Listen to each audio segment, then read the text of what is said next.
va parler de la nutrition animale et plus précisément de la distribution du dioxygène et des nutriments dans la circulation sanguine.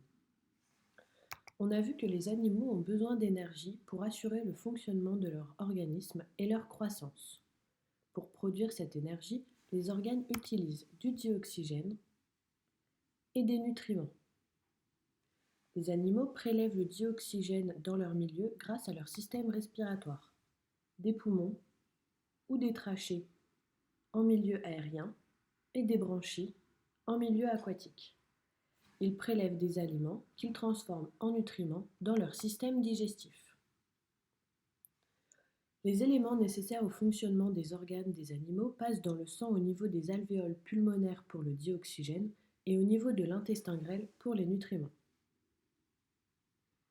Ces surfaces d'échange sont très vascularisées et d'une très faible épaisseur, de façon à laisser passer le dioxygène des alvéoles pulmonaires vers le sang et les nutriments présents dans l'intestin grêle vers le sang. Le sang reste enfermé en permanence dans les vaisseaux sanguins et il est mis en mouvement par le cœur.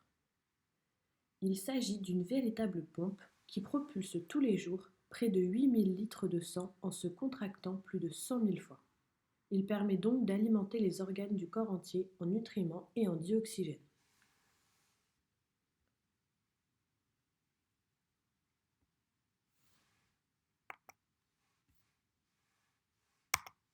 Tu peux mesurer les battements de ton cœur en comprimant une artère de ton poignet ou de ton cou. Les battements du cœur ont une fréquence régulière et peuvent varier selon l'activité physique ou selon l'état émotionnel d'une personne. Il va s'accélérer si tu es poursuivi par un lion et va ralentir si tu es tranquillement installé dans ton canapé. Le cœur est associé à deux types de vaisseaux sanguins, les veines et les artères. Les artères sont les vaisseaux sanguins qui partent du cœur, tandis que les veines sont les vaisseaux sanguins qui reviennent au cœur. Elles n'ont pas la même structure ni la même fonction. Le cœur a lui aussi une structure particulière.